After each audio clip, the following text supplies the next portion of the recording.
Jaya Radha Madhava Kunja Bihari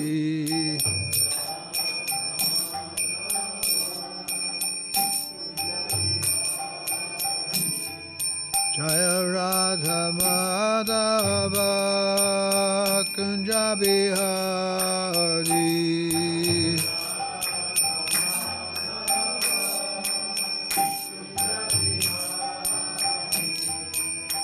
Gopi Jana Vallabha Girivardhari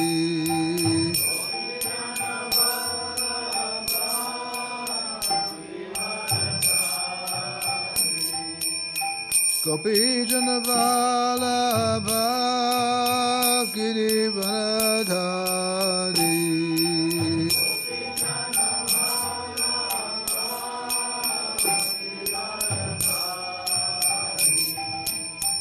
Yasodanandana Brajajanaranjana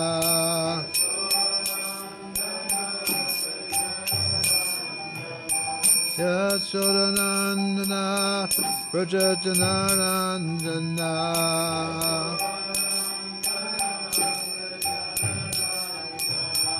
Jamunatira Vanachari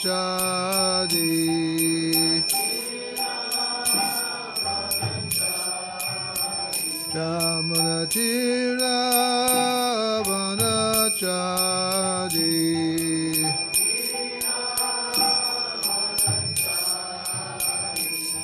Jaya Radha Madhava Kunja Bihari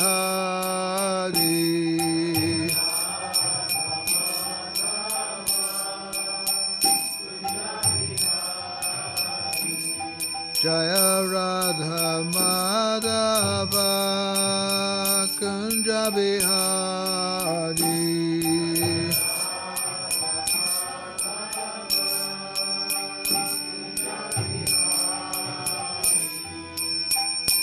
Hare Krishna Krishna Krishna Hare Hare Hare Rama Rama Rama Hare Hare Krishna Hare Krishna Krishna Krishna Hare Hare Hare Rama Rama Rama Hare Hare Hare Krishna Krishna Krishna Hare Hare Hare Rama Rama Rama Hare Hare Hare Krishna Krishna Krishna Hare Hare Hare Rama Rama Rama Hare Hare Jaya Radha Madhava Kunja Bihari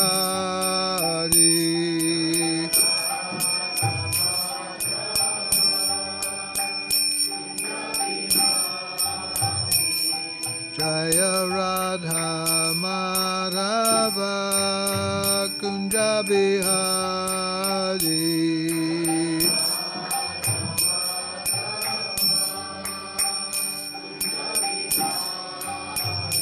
Jaya Radha Madhava Kunja Bihari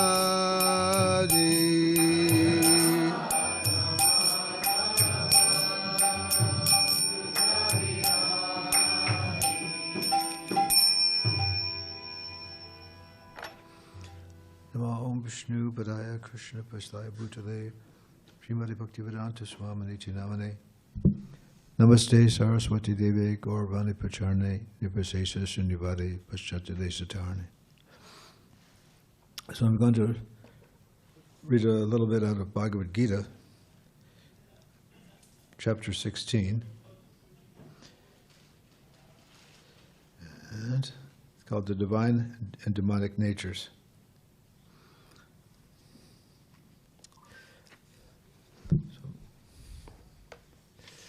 Om Namo Bhagavate Vasudevaya. Om Namo Bhagavate Vasudevaya. Om Namo Bhagavate Vasudevaya.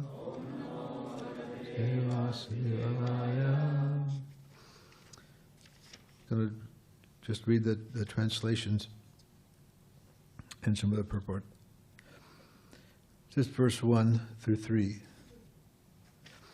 The Supreme Personality of Godhead said, fearlessness, purification of one's existence, cultivation of spiritual knowledge, charity, self-control, performance of sacrifice, study of the Vedas, austerity, simplicity, nonviolence, truthfulness, freedom from anger, renunciation, tranquility, aversion to fault-finding, compassion for all living entities, freedom from covetousness, gentleness, modesty, steady determination, vigor, forgiveness, fortitude, cleanliness, and freedom from envy and from the passion for honor.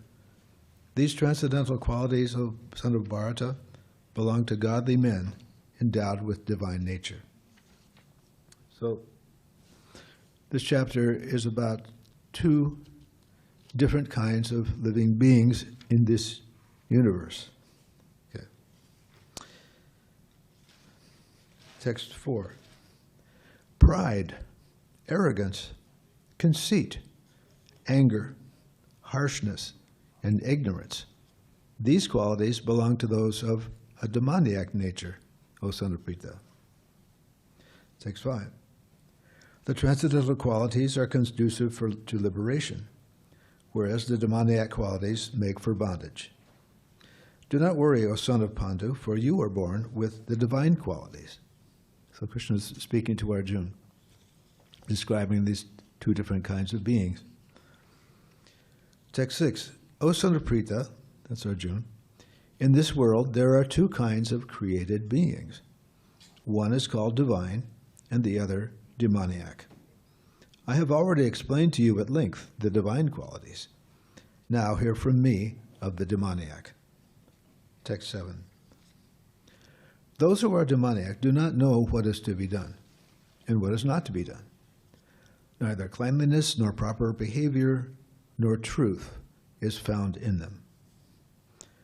Text 8. They say that this world is unreal, with no foundation, and no God in control. They say it is produced of sex desire, and has no other cause than lust. Text 9. Following such conclusions, the demoniac, who are lost to themselves, and who have no intelligence, engage in unbeneficial, horrible works meant to destroy the world. Text 10. Taking shelter of insatiable lust, and absorbed in the conceit of pride and false prestige, the demoniac, thus illusioned, are always sworn to unclean work, attracted by the impermanent. Text 11 to 12. They believe that to gratify the senses is the prime necessity of human civilization. Thus, until the end of their life, their anxiety is immeasurable. Bound by a network of hundreds of thousands of desires and absorbed in lust and anger, they secure money by illegal means for sense gratification. Text 13 to 15. The demoniac person thinks, so much wealth do I have today, and I will gain more according to my schemes. So much is mine now, and it will increase in the future more and more. He is my enemy, and I have killed him. And my other many enemies will also be killed. I am the Lord of everything. I am the enjoyer. I am perfect, powerful, and happy. I am the richest man, surrounded by aristocratic relatives. There is none so powerful and happy as I am. I shall perform sacrifices. I shall give some charity, and thus I shall rejoice. In this way, such persons are deluded by ignorance. Text 16. Thus perplexed by various anxieties and bound by a network of illusions, they become too strongly attached to sense too strongly attached to sense enjoyment, and fall down into hell. Text 17. Self-complacent and always impudent, deluded by wealth and false prestige, they sometimes proudly perform sacrifices in name only, without following any rules or regulations. Text 18. Bewildered by false ego, strength, pride, lust, and anger, the demons become envious of the Supreme Personality of Godhead, who is situated in their own bodies and in the bodies of others, and blaspheme against the real religion. Text 19. Those who are envious and mischievous, who are the lowest among men, I perpetually cast into the ocean of material existence, into various demoniac species of life. 20. Attaining repeated birth amongst the species of demoniac life, O son of Kunti, such persons can never approach me. Gradually, they sink down to the most abominable type of existence. Text 21. There are three gates leading to this hell: lust, anger, and greed. The sane man should give these up, for they lead to the degradation of the soul. Text 22. The man who has escaped these three gates of hell, O son of Kunti, perform acts conducive to self-realization, and thus gradually attains the supreme destination. Text 23. He who discards scriptural injunctions and acts according to his own whims attains neither perfection nor happiness nor the supreme destination. Text 24. One should therefore understand what is duty and what is not duty by the regulations of the scriptures. Knowing such rules and regulations, one should act so that he may be gradually elevated. That is a translation. Chapter 16. So in this age, every one of us has a little bit of, within ourselves, a little bit of both. In previous ages, the demons and the devotees would live on different planets. Okay, and as time goes on in different ages, then gradually they become closer, maybe on the same planet but different countries. And then in certain areas, and in this age, we have a little bit of both. We have this demoniac tendency, and that demoniac tendency is that I want to be like Krishna. I want to be like God. And that's basically why we have come to this world. Okay? I don't know, I may have mentioned this before. There's an advertisement for a certain type of liquor. And of course everyone knows that, yeah, you probably shouldn't drink, but you do it anyway, right? So a little bit of rebellious streak, right? Called Captain Morgan. So everyone has a little bit of captain in you, right? A little bit of rebellion, more or less, unless you're a pure devotee. The pure devotee has no desire for anything other than to serve Krishna.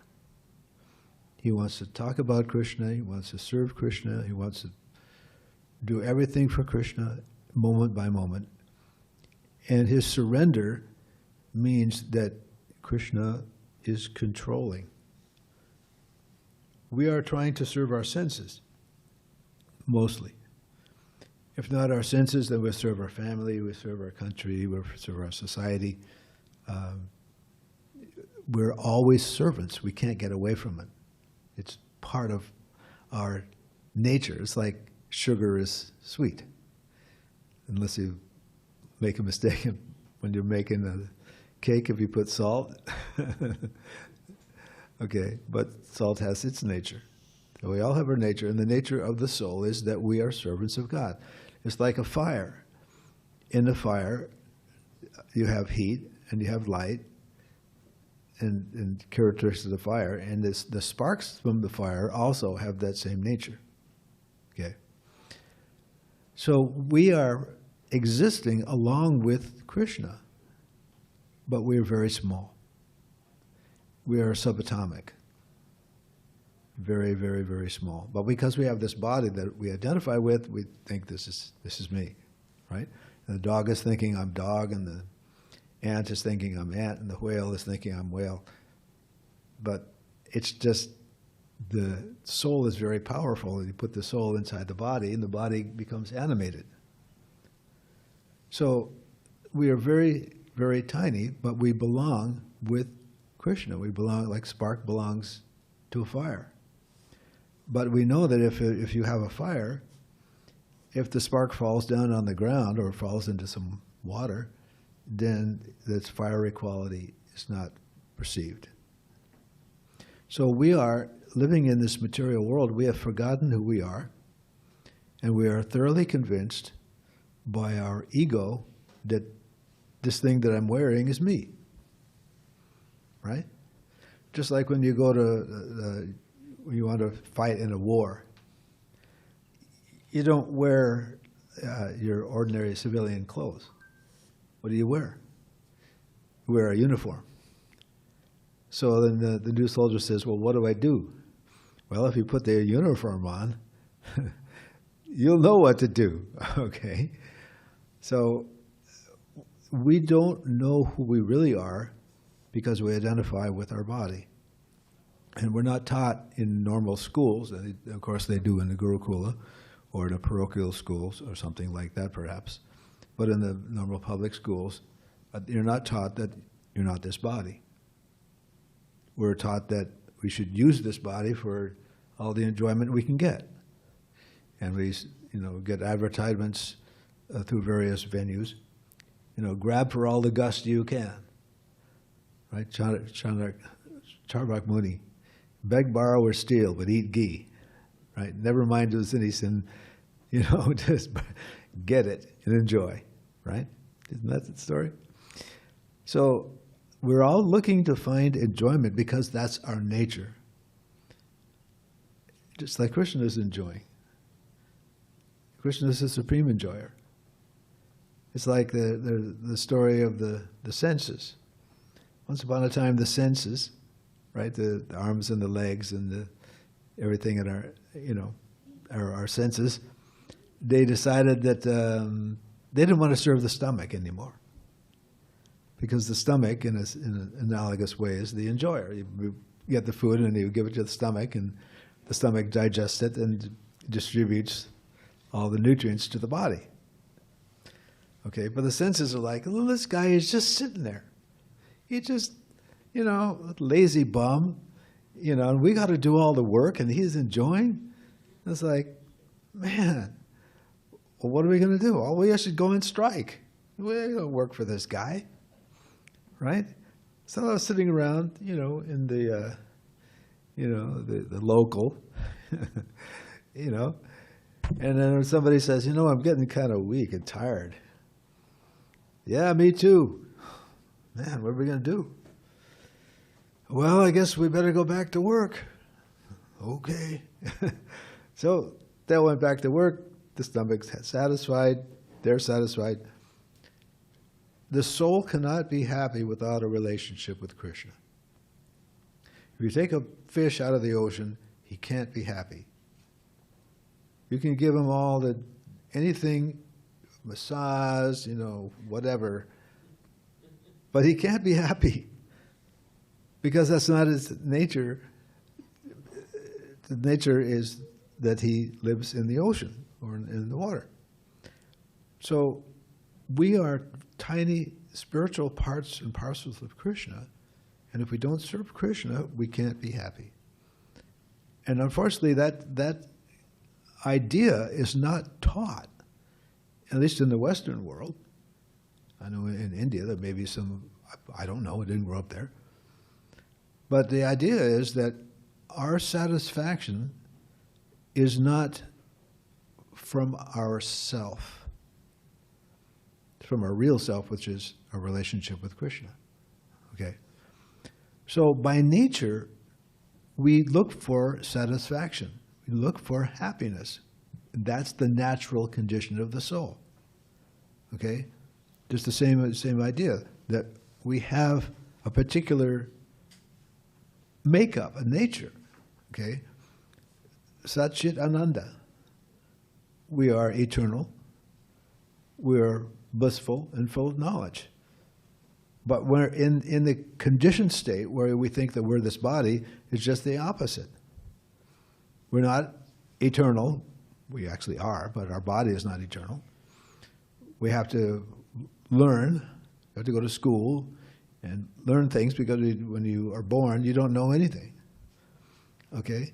And Satchidananda and blissfulness, we're full of anxiety.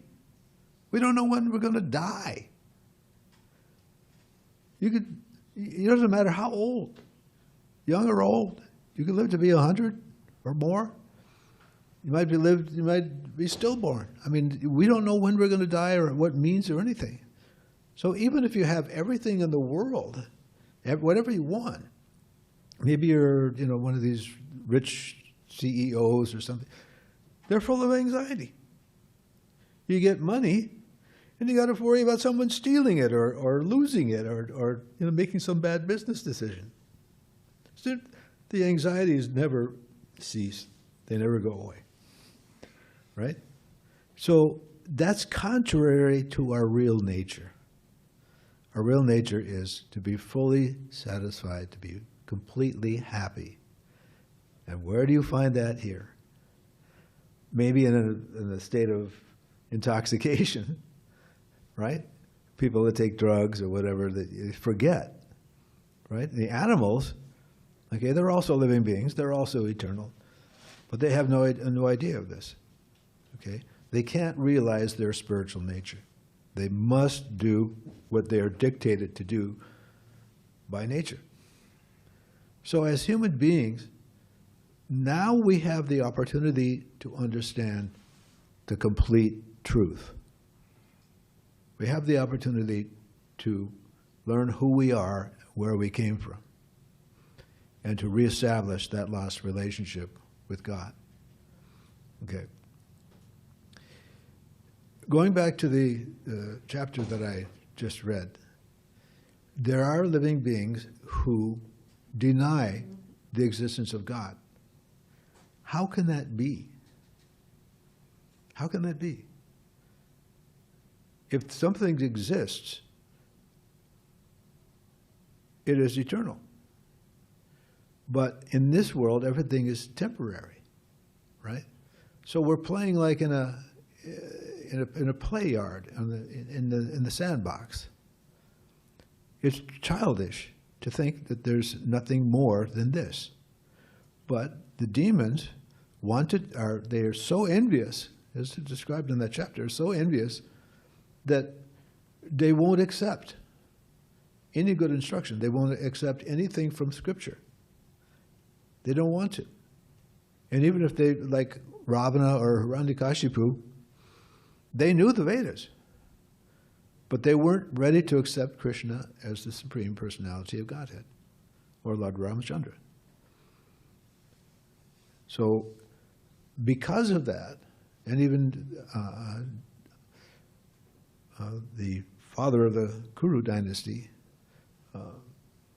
his son was Duryodhana, and he knew that Krishna was the Supreme Personality of Godhead. But he was so attached to his children, to his sons, he insisted that the battle of Kurukshetra was going to be fought.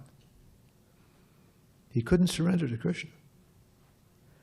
So our job as human beings is to understand who we are and make an attempt to reestablish the lost relationship with God that we have. We have an eternal relationship. Right now we're AWOL. We don't want to engage in serving Krishna unless there's something that we get out of it, like a little business deal. Well, Krishna, I'll serve you over here if I get what I want, how about a nice wife? Or some, my business may flourish, or, cure my relative or whatever it is. we're looking for something in exchange. But the real truth is that we can't have full satisfaction by creating a business relationship like that. Okay? The real truth is that devotion to Krishna should be without any material desire. Pure devotional service, favorable for the service of Krishna without any motive. That's pure devotional service, and it is not easy.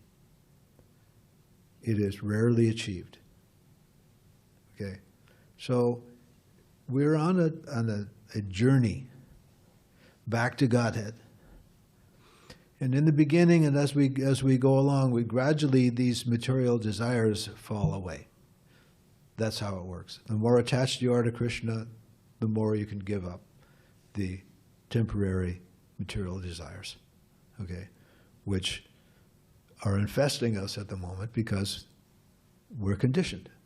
We've been here a long time. We've been through all the different species of life, which is kind of hard to grasp.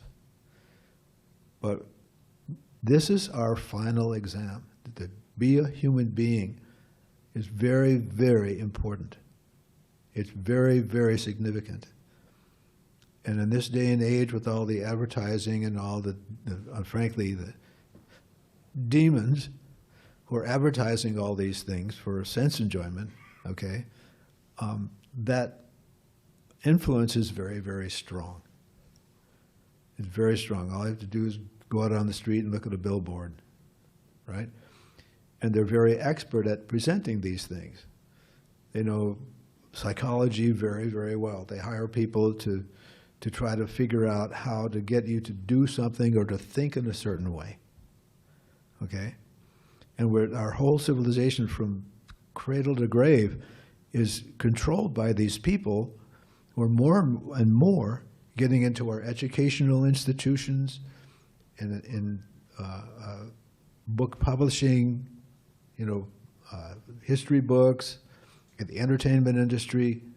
Everywhere, these people are trying to influence us towards sense enjoyment. Okay, and that's an atheistic idea. Okay, in the former Soviet Union, these communist countries, they are openly against the idea of God. Okay, there's no God. They can't allow it. They can't allow it, because they are trying to be gods themselves. Okay, so this is the demoniac mentality, that I want to enjoy and I want to influence. In fact, power is said to be more intoxicating than sex. If I can control people, if I can tell them one thing and tell them lies, right? And that's one thing about the demons, is that they're always lying. The whole life is a lie. Because they have not the pious activities.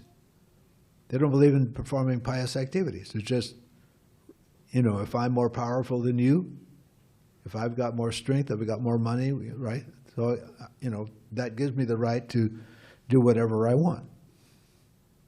So, as devotees, we have to look inside of ourselves and see, where am I at? Have I got these kind of tendencies?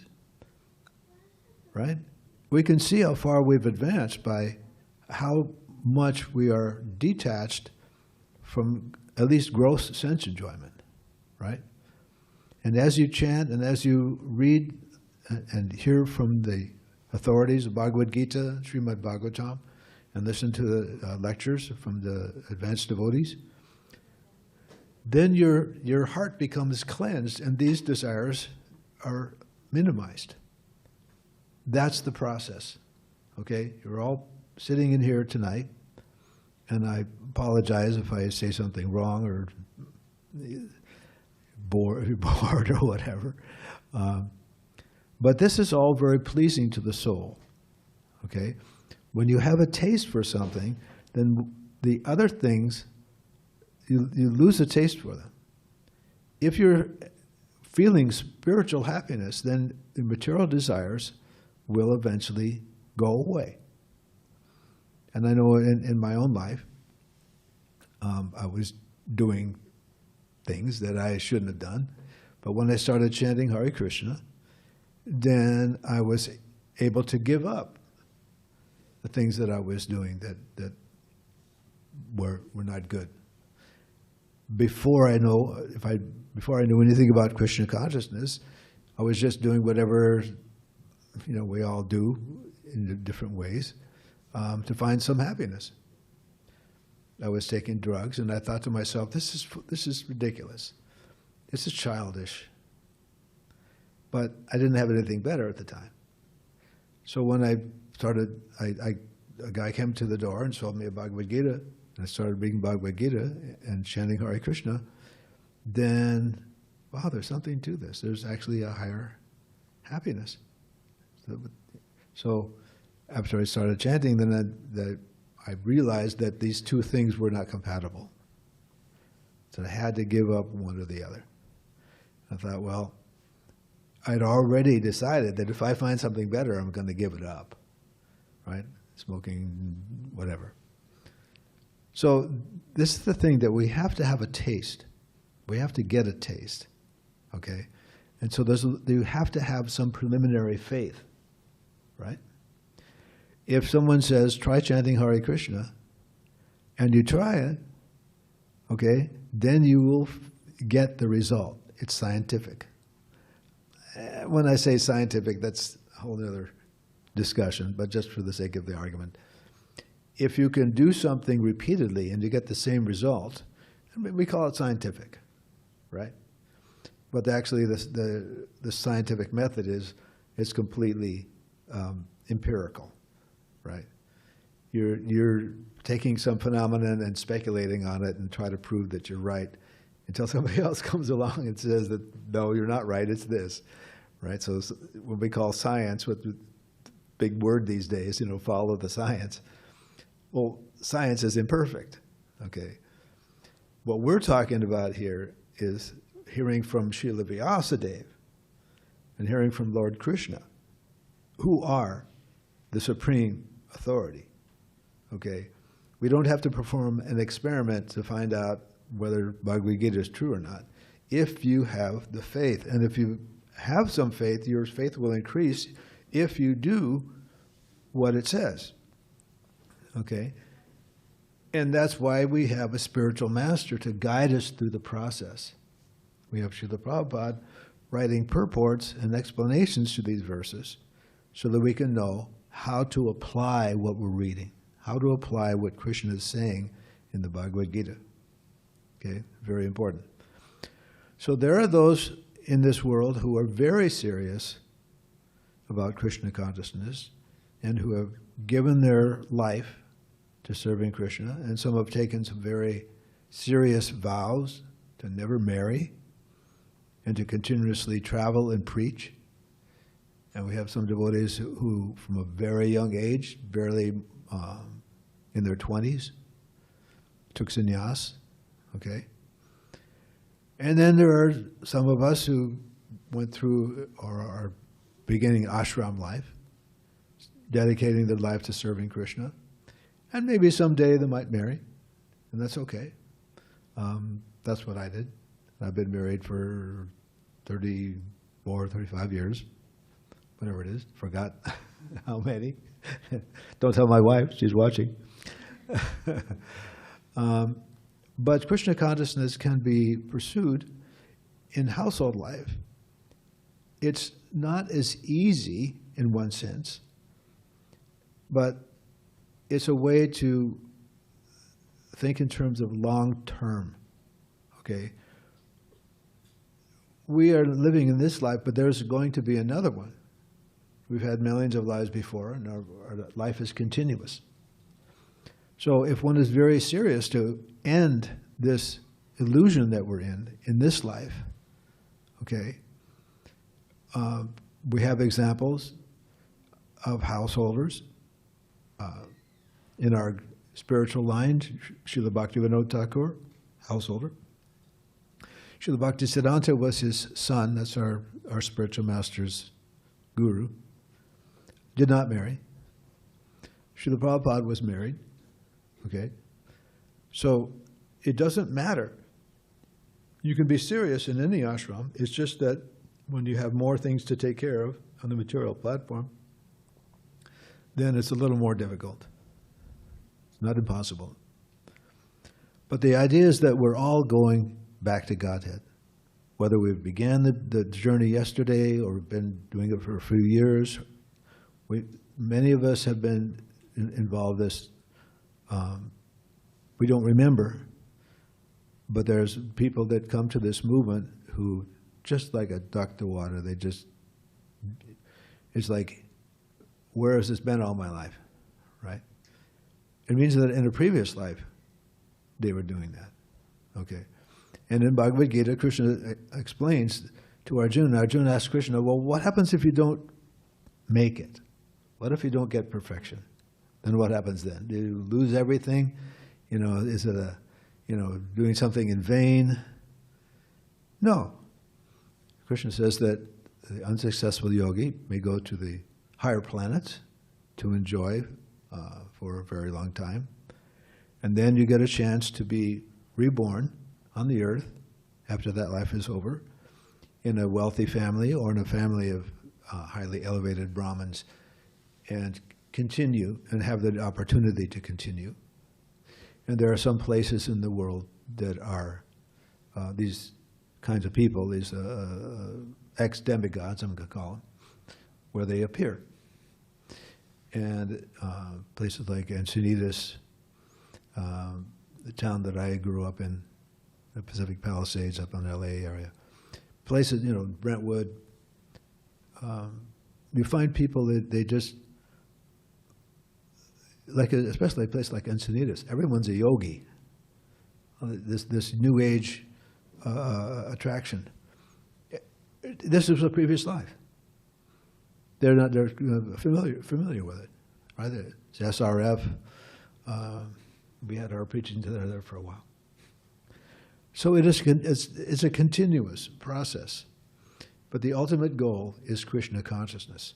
Unfortunately, if you're not in good association, you may be bewildered by some very attractive philosophies out there.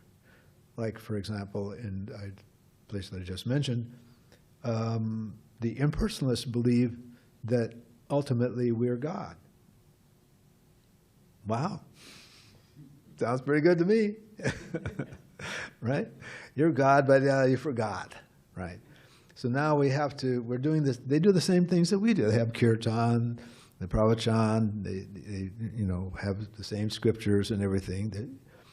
But in the end, they believe that Krishna or anything in this world is Maya, that God is impersonal. Okay? So the idea of merging and becoming one with the Supreme, this is very, very attractive, but it's not true. You cannot become God. They say, well, no, that's because you don't understand that God has come in this world, to enjoy. Well, wait a minute. That doesn't sound very, very intelligent. Why would God come here to suffer? That doesn't make any sense. If God comes here to enjoy, and we have the example when Krishna did appear. Okay? Krishna, it's not like Krishna was some loser. He had all these demons after him and, he couldn't do anything about it. No. He was a child and he was killing demons. Right? He didn't grow old like everybody else. So Krishna wasn't like us. Okay? But there were some people, in fact most people who knew about Krishna, they didn't know that he was the Supreme Lord. Even Indra, the king of heaven, was bewildered. Okay? He sent the clouds to inundate Vrindavan. And Lord Brahma stole all the cowherd boys, all the friends of Krishna, put them in a cave for a year. uh-oh, this doesn't look very good. So he had to come down and offer his prayers, right? So Krishna's not like us with these material bodies, but our form and Krishna's form, okay, is said that the form of man is in the image of God. So the form of the soul, there's a form, but right now it's like covered. It's like you have a kid and you throw a blanket over him, right? He's still got arms and legs, but all the different forms of life are basically arms, legs, head, torso, right? Even bugs, they might have a lot of arms, right? Or a lot of legs, but it's the same form. It's the same form. So we are meant to be ourself, but not this body, okay? And a pure devotee can, just like Srila Prabhupada, was fully realized and his body became fully spiritualized, okay? We have a form, we call it a murti, of Srila Prabhupada. So if you have the eyes to see, if you understand, he's sitting there. He's fully present there. But that's a very advanced understanding.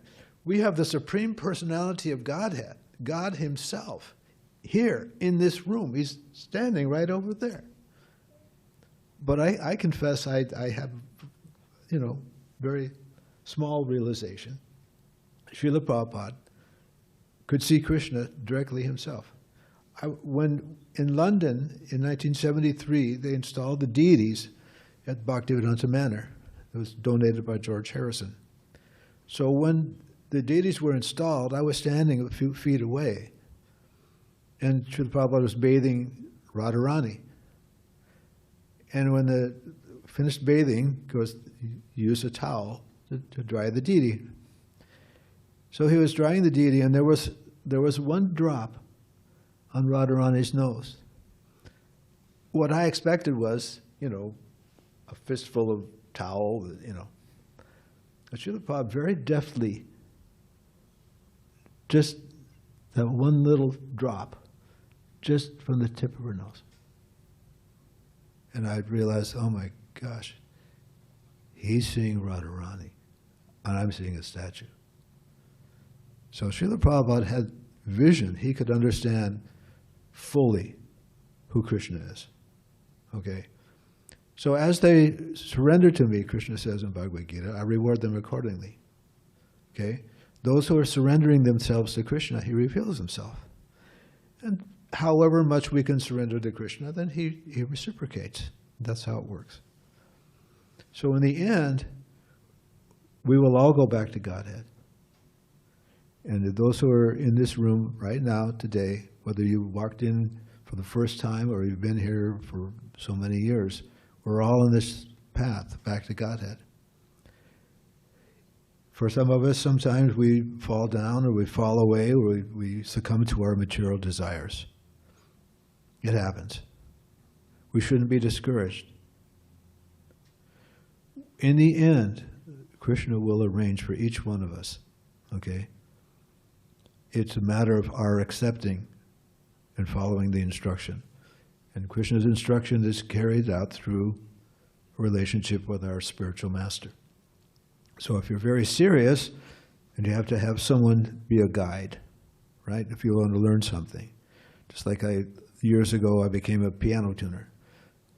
So I needed somebody to show me how to do it, right? You need a mentor. You need somebody to take you by the hand.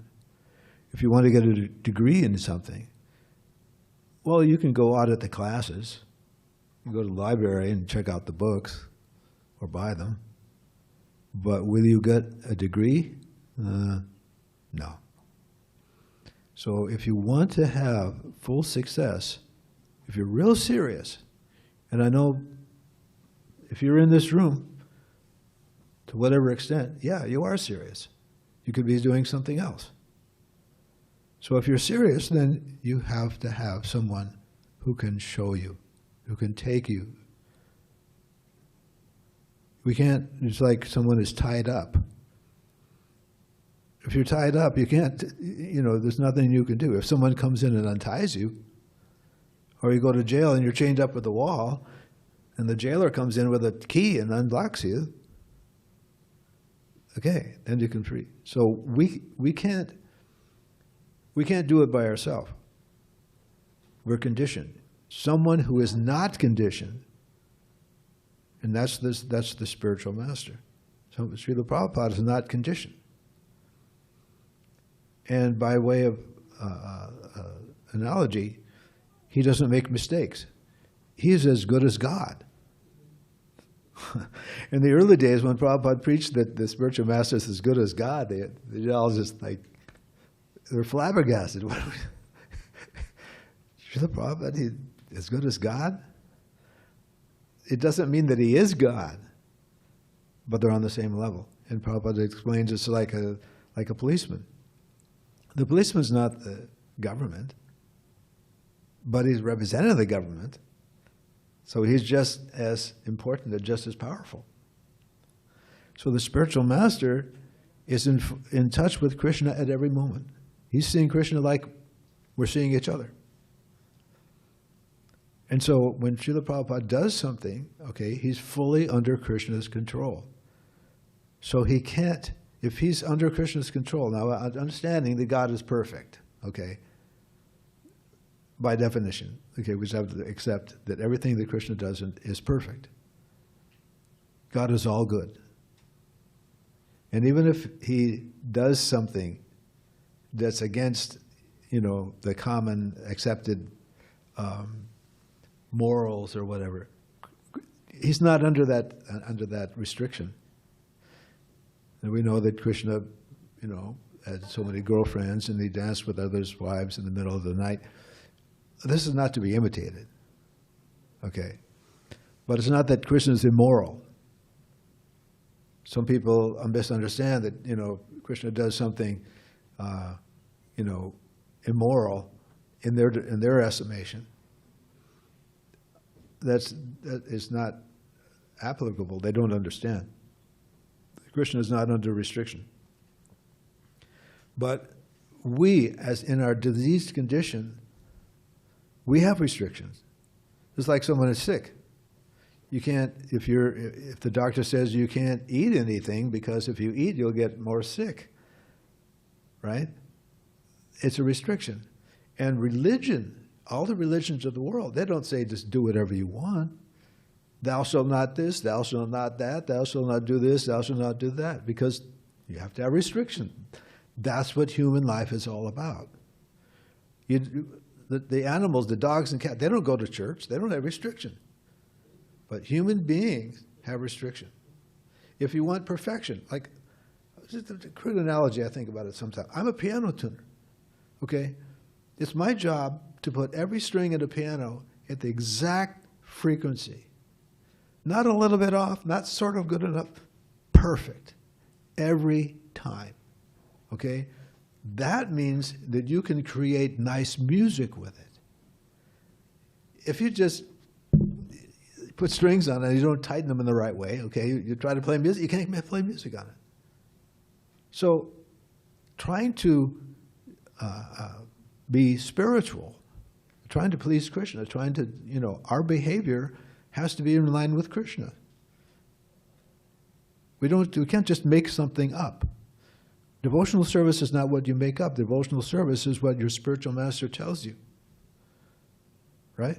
You can't make something up. If Prabhupada says it's pleasing to me to wash the floor, okay, and you come in and wash the floor, then you're pleasing. Okay?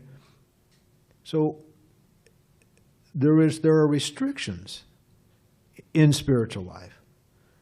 And some people say, well, that's, is a party pooper, I want to enjoy. Well, we enjoy. We enjoy eating. We eat the best food. We sing and dance, play musical instruments. I mean, we're not playing rock and roll. But by pleasing Krishna, we become happy. By doing things for Krishna, we become happy. But it's not that anything. We have to take instruction from the higher authorities. What is pleasing Krishna? What pleases Krishna? Right? You can't make it up. So that's, in human life at least, there are certain things that we follow. No meat eating, no intoxication, no illicit sex, no gambling. Okay, the restrictions. But on the other hand, we have a higher taste. So we lose a taste for doing those things. And that's the real secret. So, what is the time? I don't see the clock. I'm sorry? 7 minutes to 7. Okay, so I keep going. Do you have any questions, comment? What do you want to challenge? Yes. Yeah.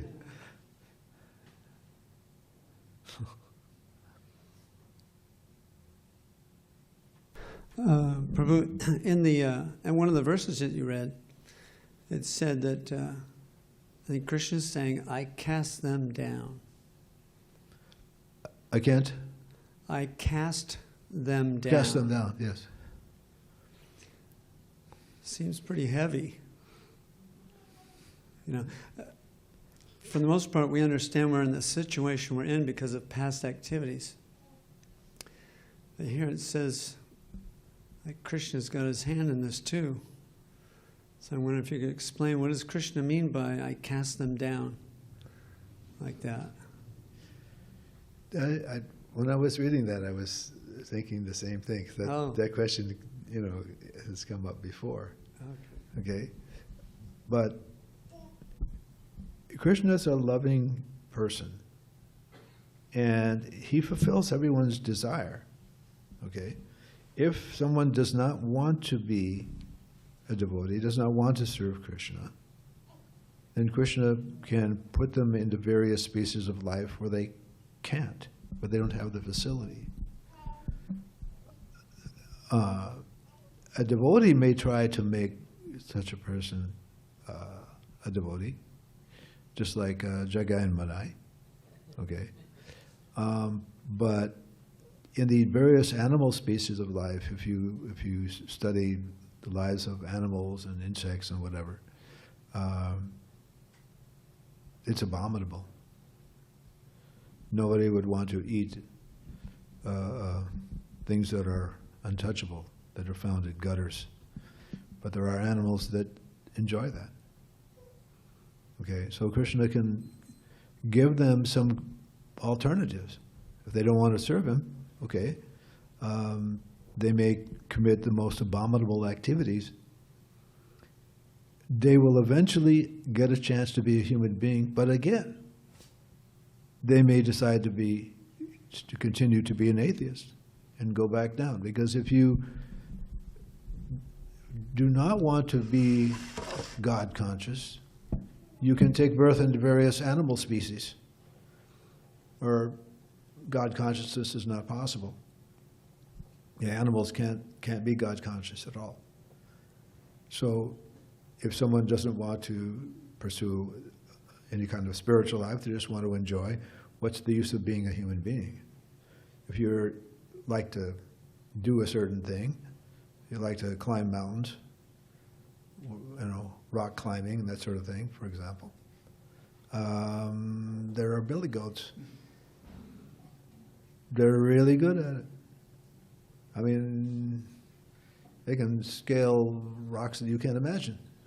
And they don't have fingers. They don't have, or you want to, be in the ocean, swim around the ocean. There are certain living entities that we know called fish, and you can become one of them. So eventually, if you get a birth in an animal body, then you have to, the next birth, get the next higher species. And then after that life is over, you get another higher species than that. So there's a progression. And there are 8,400,000 different species. And we've been in each one of them at least once. And when you're in the body, like our lifespan is roughly about 100 years.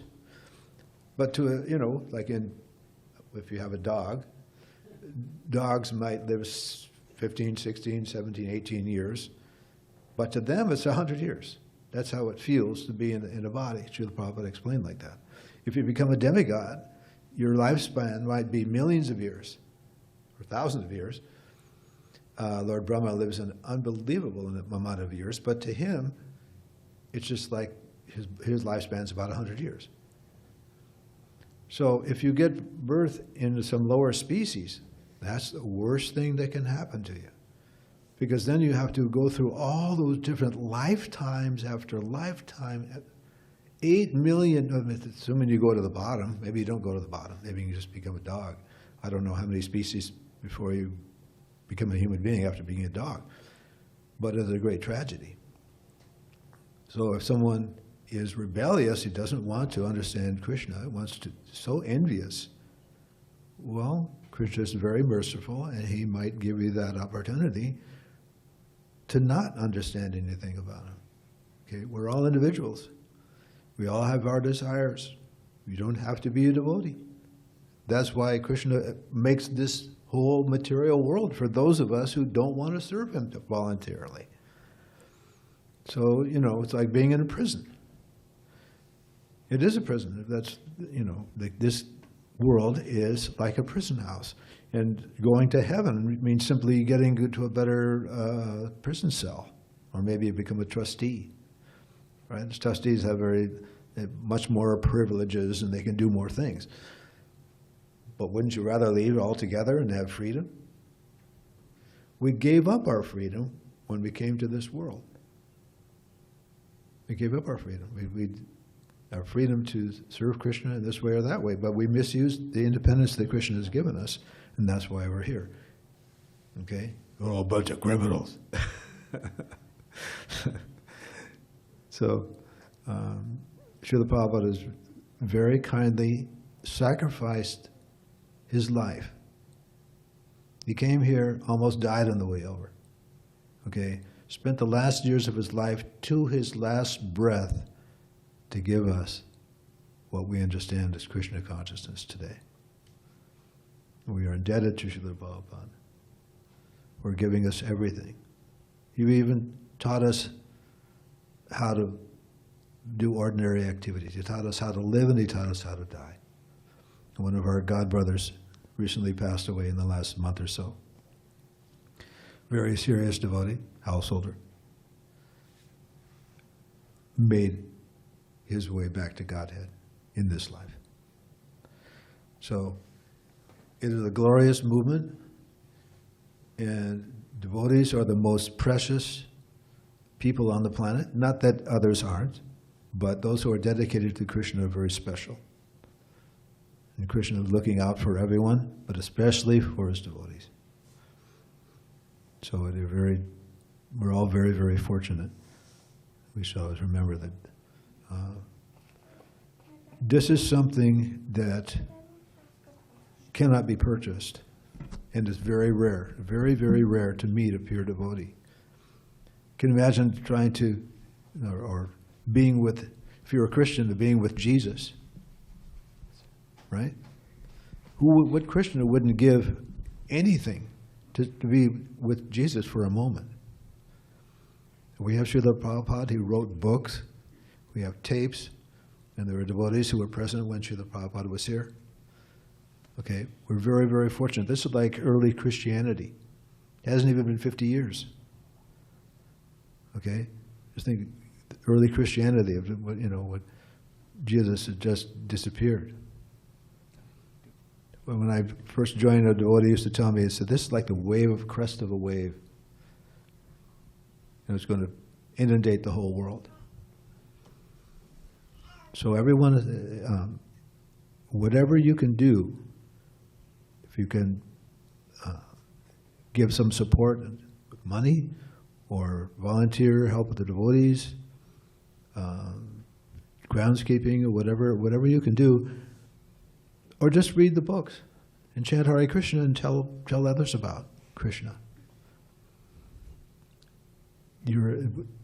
You are a special person just for walking in the door. Thank yourself. Look in the mirror and say, thank you for taking me to the Hare Krishna temple.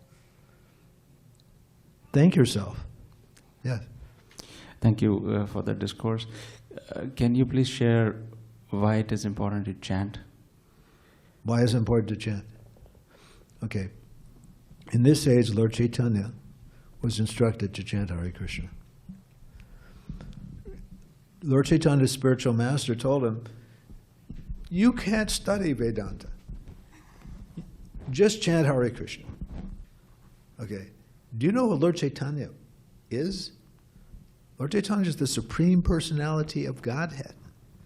When he was growing up, he was known as Nimai Pandit. Okay? Nimai Pandit, as a teenager, defeated Keshava Kashmiri, the premier scholar in the world. They met on the bank of the Ganges, and Lord Chaitanya, as Nimai Pandit, wiped the floor with him. And Keshava Kashmiri had to surrender. So Lord Chaitanya, Nimai Pandit, is told by his spiritual master, you can't study. You can't understand Vedanta. Just chant Hare Krishna. Okay. In this age, the chanting of the holy name is the recommended process for self-realization. In other ages, in the age of such an age, meditation was the prescribed method. It only took 100,000 years, give or take, right? Meditating in the middle of the forest with nobody around, no fear, not engaging in any kind of sense of gratification. Yeah, in that age it was possible. Okay, then there's opulent temple worship. That was in another age. And then there's great sacrifices with jagnas and pouring ghee and grains into the fire. Okay, in those ages, those things were possible. They're not possible anymore. This age, everything is so bad. Everything is like, if you put it all in one place, it becomes an ocean. That's the way it's described. But the good thing about this age is simply by chanting the holy name. That's it. And we have so many books. Why do we have so many books? To explain why we have to chant the holy name. Because the holy name is everything. The name of Krishna is Krishna. It's like, the direct injection, like these COVID shots, bypass all the filters, right? Just directly mainstream, right? So the chanting of the Hare Krishna mantra is the recommended process for this age. In fact, their scriptural statement is, there is no other way in this age. There's no other way, there's no other way, there is no other way than chanting the holy name, chant the holy name, chant the holy name. Hallowed be thy name, right? The Christian prayer. So this is the Hare Krishna movement. This is not the Prabhupada movement or anybody else movement. This is the name of God, and God are identical.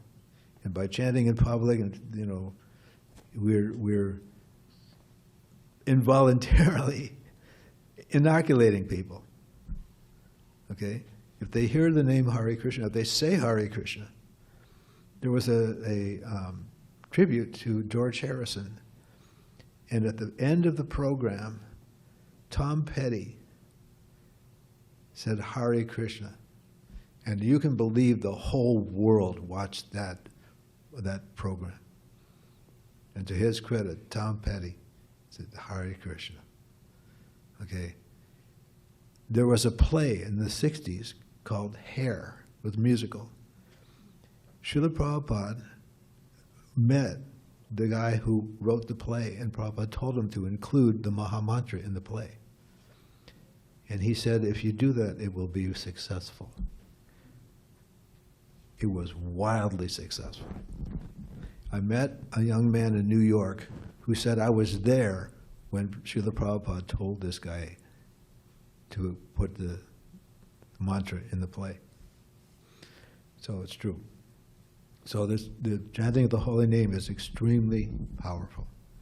And even if you chant it, it doesn't matter in any condition, offensively, purely, okay?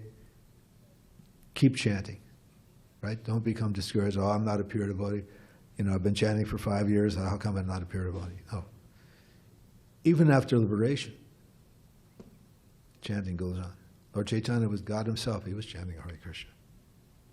Okay, so this is the essence of the Hare Krishna movement. Anyway, I guess, thank you very much for tolerating me. Jai. I'll go to Srila Prabhupada. Thank you for a wonderful class.